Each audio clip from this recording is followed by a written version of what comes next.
আগের ক্লাসে আমরা কিভাবে সরলরৈখিক গ্রাফ আঁকতে হয় বা কিভাবে ড্র করতে হয় সেটা শিখেছি। আজকে আমরা শিখব যে কিভাবে হাইপারবোলা যে গ্রাফ কিভাবে আঁকতে হয় বা কিভাবে ড্র করতে হয় সেগুলো আমরা শিখব। ধরো কোনো একটা জেনারেল ইকুয়েশন, ধরো y x⁴n is equal to constant এরকম একটা ইকুয়েশন দিয়েছে। এখন বলা হচ্ছে এই ক্ষেত্রে যে n এর ভ্যালু n এর ভ্যালু ধরো 1 2 3 4 ডট ডট ডট ডট এইগুলো, বা ফ্র্যাকশনও হতে পারে অ্যাভেলেবল। এরকম যদি থাকে, তোমাকে বললো যে y ভার্সেস x এর গ্রাফ কেমন হবে, y ভার্সেস x এর গ্রাফ কেমন, তাহলে তুমি y ভার্সেস x এর গ্রাফ হবে, তাহলে এটা y এটা x যদি হয়, আর এই যে ইকুয়েশন এই ইকুয়েশনটাকে বলা হয় হাইপারবোলার ইকুয়েশন। তাহলে হাইপারবোলার গ্রাফ হবে এরকম হাইপারবোলার গ্রাফগুলো এরকম দেখতে। তাহলে জিজ্ঞেস করে যেটা, আচ্ছা গ্রাফের নেচার কি হবে, গ্রাফের প্রকৃতি কি হবে, তাহলে অবশ্যই লিখবে যে হাইপারবোলা গ্রাফের প্রকৃতি হবে হাইপারবোলা।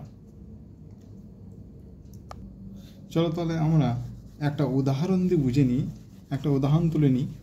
সেই উদাহরণটা একটা উদাহরণ নিই। আমরা জানি, দেখবে যে পিভি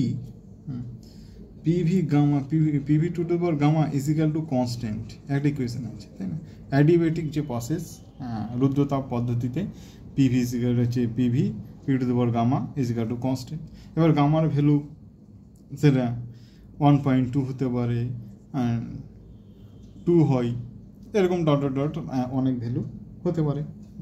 তাহলে এরকম যদি গ্রাফ তোমাকে যদি বলে, আচ্ছা পি ভার্সেস ভি এর গ্রাফ কেমন হবে তুমি ড্র করো, তখন তুমি কি করবে? ধরো অবশ্যই এই পাশে পি লিখবে, এ পাশে ভি লিখবে। তাহলে গ্রাফটা কেমন অবশ্যই এই গ্রাফটা কি PV to the power gamma is equal to constant. তাহলে হাইপারবোলার গ্রাফ কেমন হবে? তাহলে গ্রাফটার নেচার কেমন?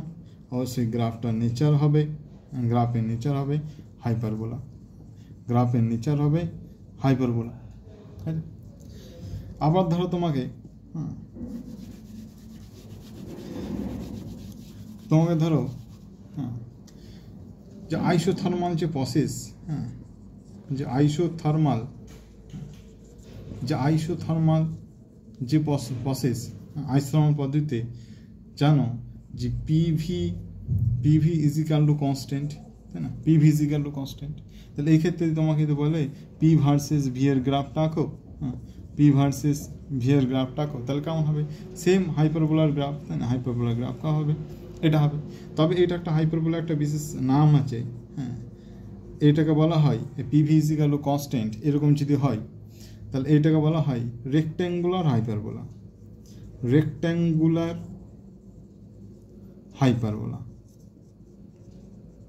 এটাকে বলা হয় রেক্ট্যাঙ্গুলার হাইপারবোলা বলা হয়।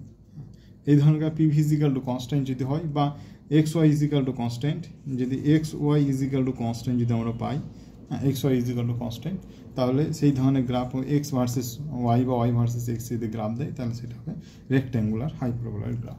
তাহলে আজকে আমরা শিখলাম যে হাইপারবোলার গ্রাফ কীভাবে আঁকতে হয় সেগুলো শিখছি। নেক্সট ক্লাসে অবশ্যই অন্য গ্রাফ আমরা শিখব।